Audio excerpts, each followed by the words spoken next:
Bismillah. Assalamualaikum warahmatullahi wabarakatuh.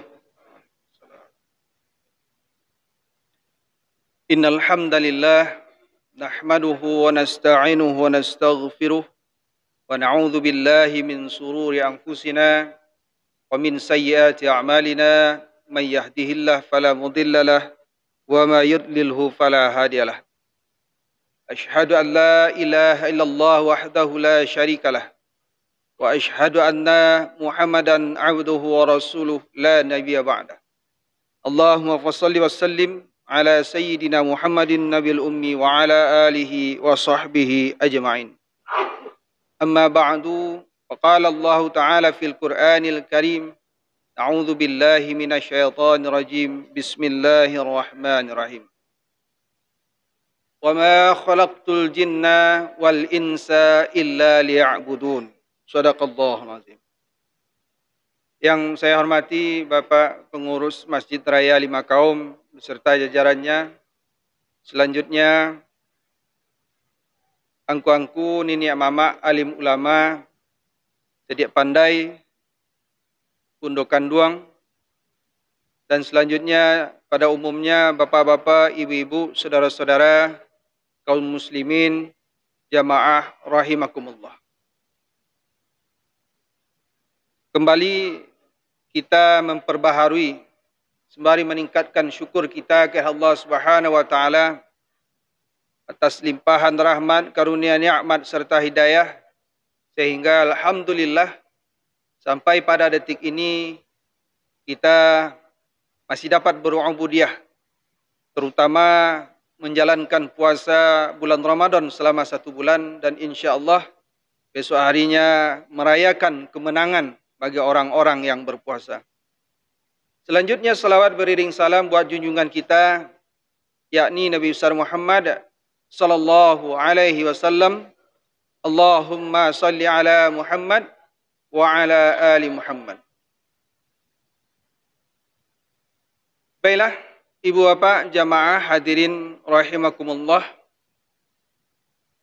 Sedianya tema yang diberikan oleh panitia kan masalah zakat fitrah. Karena lebarannya besok, berarti untuk kajian zakat fitrah mungkin sudah lewat. Kita akan kaji saja tentang hikmah berpuasa selama 1 bulan pada bulan Ramadan. Bapak Ibu hadirin yang dimuliakan oleh Allah Subhanahu wa taala. Sebagaimana yang kita ketahui bahwasanya pada tahun ini kita ada sedikit ikhtilaf, perbedaan dalam pelaksanaan Hari Raya Idul Fitri. Yang jelas kita melaksanakan Idul Fitri itu tanggal 1 Syawal. Ada yang 1 Syawalnya pada hari Jumat, ada yang 1 Syawalnya hari Sabtu. Barusan di televisi pemerintah melalui sidang isbat menyampaikan bahwasanya 1 Syawal bertepatan dengan hari Sabtu karena tidak terlihatnya hilal. Namun demikian, hadirin yang dimuliakan oleh Allah Subhanahu wa taala, perlu kami ingatkan, adapun masalah perbedaan ikhtilaf ini merupakan hal yang sudah biasa. Bahkan dari ulama-ulama terdahulu sudah sering terjadi ikhtilaf ataupun perbedaan pendapat, karena mungkin perbedaan berbeda dari segi sudut pandang. Maka bagi kita dalam menyikapi perbedaan ini, kita sikapi dengan bijaksana saja, tanpa menyalahkan antara satu sama lain, tanpa kita menganggap bahwa kita yang paling benar, yang lain itu salah. Itu yang paling penting. Kita tetap menjaga ukhuwah Islamiyah, persaudaraan, persatuan sesama umat muslim. Itu yang paling penting harus kita jaga. Nah, Bapak Ibu hadirin yang dimuliakan oleh Allah Subhanahu wa taala, adapun hikmah yang dapat kita ambil dari perintah Allah Subhanahu wa taala guna melaksanakan ibadah puasa pada bulan Ramadan adalah bahwasanya Allah Subhanahu wa taala secara tidak langsung kembali mengingatkan kita akan hakikat penciptaan kita sebagai manusia. Sebagaimana Allah Subhanahu wa taala berfirman di dalam surah Az-Zariyat yang telah kita bacakan di awal tadi, "Wa ma khalaqtul jinna wal insa illa liya'budun." Tidaklah aku ciptakan jin dan manusia kecuali hanya untuk menyembah, kecuali hanya untuk beribadah, kecuali hanya untuk tunduk sujud kepada aku, kata Allah Subhanahu wa taala. Jadi itu merupakan tujuan kita. Tujuan manusia diciptakan oleh Allah Subhanahu wa taala hanya satu saja, Bu. Yakninya menghambakan diri kepada Allah Subhanahu wa taala. Dan tidak ada tujuan yang lain, Pak. Adapun dunia beserta isinya ini bukan merupakan tujuan kita. Dunia beserta isinya merupakan fasilitas saja. Tidak lebih dari hanya kebutuhan hidup saja. Jadi dunia beserta isinya bukan merupakan tujuan kita. Bahkan di dalam surah Al-Kahfi Allah Subhanahu wa taala juga mengingatkan kepada kita. A'udzu billahi minasyaitonir rajim. Inna ja'alna ma 'alal ardi zinatan laha linabluwahum ayyuhum ahsanu amala. Sesungguhnya telah kami jadikan apa-apa yang ada di atas dunia ini. Inna ja'alna ma 'alal ardi. Apa-apa yang terdapat, yang terlihat di atas dunia ini, zinatan laha. Sebagai sebuah perhiasan, sebagai sesuatu yang indah, yang sedap mata dipandang. Dan setiap orang menginginkannya. Tidak ada orang yang tidak suka je dunia, Pak. Ya, Bu? Ketika dia giah pitih, dia orang suka, tak, Bu? Oh, Bu? Ya kan? Apalagi dia giah meh, dia giah tanah, dia giah sawah. Yang semuanya itu dunia. Dan setiap kita suka dan menginginkannya. Maka dikatakan oleh Rasulullah SAW, apabila manusia diberikan satu gunung emas, niscaya manusia akan menginginkan gunung emas yang kedua maupun yang ketiga. Karena begitu indahnya dunia ini. Akan tetapi ingat kata Rasulullah SAW, kenikmatan dunia ini dibandingkan dengan kenikmatan akhirat, layaknya seperti jari telunjuk kita celupkan ke dalam lautan. Maka air yang melekat di jari telunjuk, itulah yang nikmat dunia. Sementara lautan luas merupakan kenikmatan akhirat. Akan tetapi kenikmatan yang sedikit itu mampu melalaikan kita dari mengingat Allah Subhanahu wa taala. Makanya diingatkan lagi oleh Allah Subhanahu wa taala di dalam surah Al-Munafiqun. Ya ayyuhalladzina amanu la tulhikum amwalukum wala auladukum an dzikrillah. Wahai orang-orang yang beriman, jangan kalian sampai dilalaikan oleh dunia kalian, oleh anak-anak kalian, an dzikrillah, dari mengingat Allah. Wa may yaf'al dzalika fa ulaika humul khasirun. Barang siapa yang dilalaikan oleh dunianya, barang siapa yang dilalaikan oleh hartanya, barang siapa yang dilalaikan oleh anak keturunannya, maka mereka itulah orang-orang yang merugi. Meskipun secara dunianya orang beruntung, dikatakan merugi nanti di akhirat. Itulah dunia. Jadi dunia ini diciptakan indah oleh Allah Subhanahu wa taala untuk apa? Linabluwahum ayyuhum ahsanu amala. Agar kami menguji mereka. Agar kami menguji mereka siapakah yang lebih baik penghambaannya kepada Allah Subhanahu wa taala. Siapa yang lebih bagus amalannya di antara manusia yang diberikan dunia oleh Allah Subhanahu wa taala. Siapa yang lebih baik amalannya ketika dunianya berlebih, atau siapakah di antara mereka yang lebih baik amalannya ketika ia mengalami ketiadaan dunia. Dan amal di sini merupakan bentuk penghambaan diri kita kepada Allah Subhanahu wa taala. Itulah hakikat dunia hari ini yang dimuliakan oleh Allah Subhanahu wa taala. Tadi katakan oleh Rasulullah SAW, dunia kau, dunia kau tidak lebih berharga dari sebelah sayap nyamuk, Pak. Bagi Allah, di sisi Allah. Kalau seandainya dunia kau berharga lebih atau sama dengan sebelah sayap nyamuk, maka niscaya Allah Subhanahu wa taala tidak akan memberikan minum setetes pun kepada mereka yang kufur kepada Allah Subhanahu wa taala. Layaknya surga. Surga itu berharga. Maka tidak diberikan kepada semua manusia.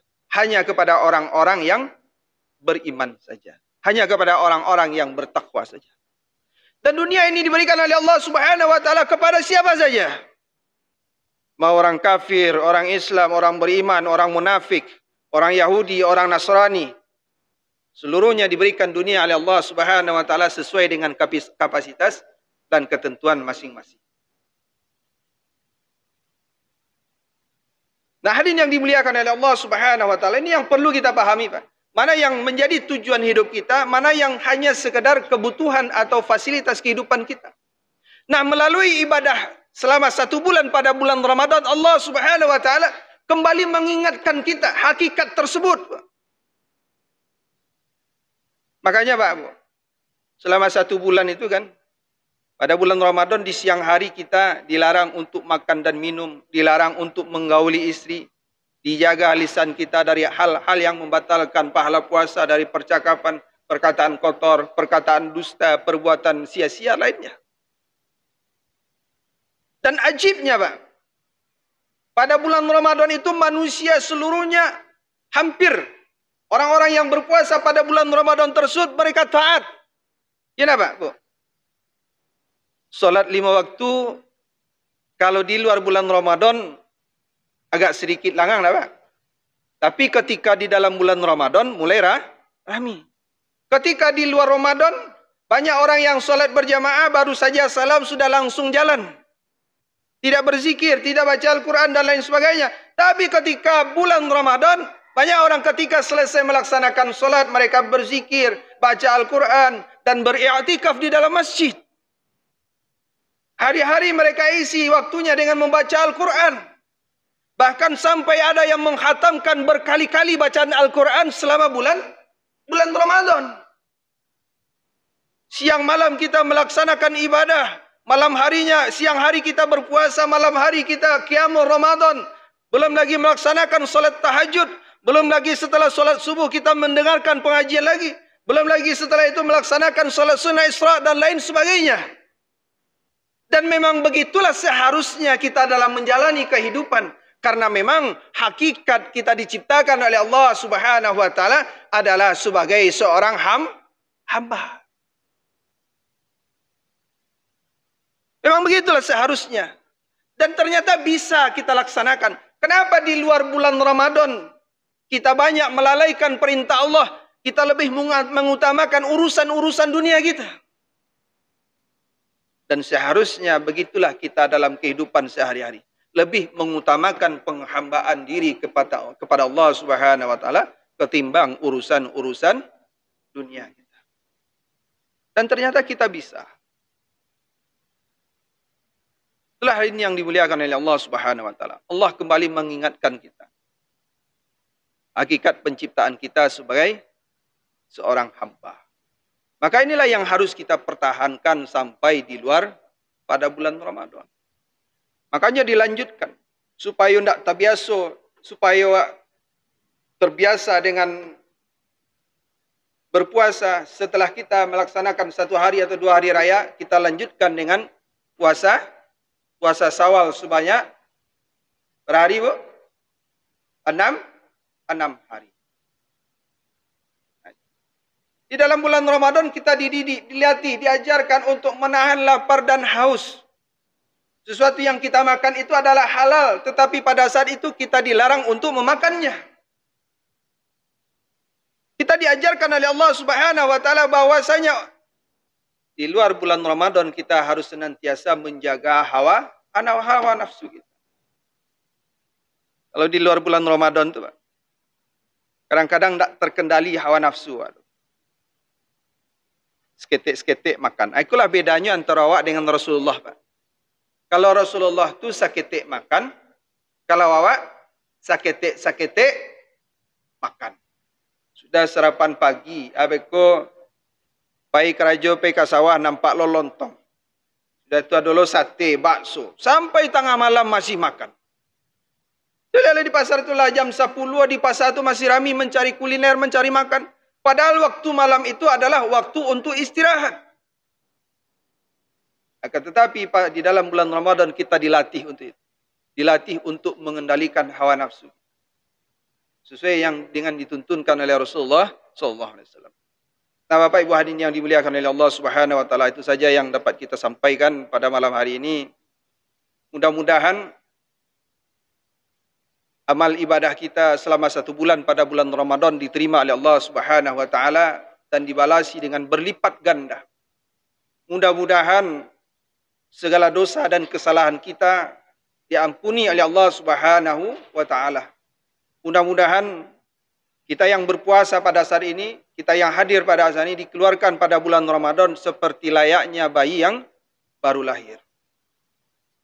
Terima kasih atas segala perhatian, mohon maaf atas segala kekurangan. Subhanakallahumma wa bihamdika asyhadu an la ilaha illa anta astaghfiruka wa atubu ilaik. Assalamualaikum warahmatullahi wabarakatuh.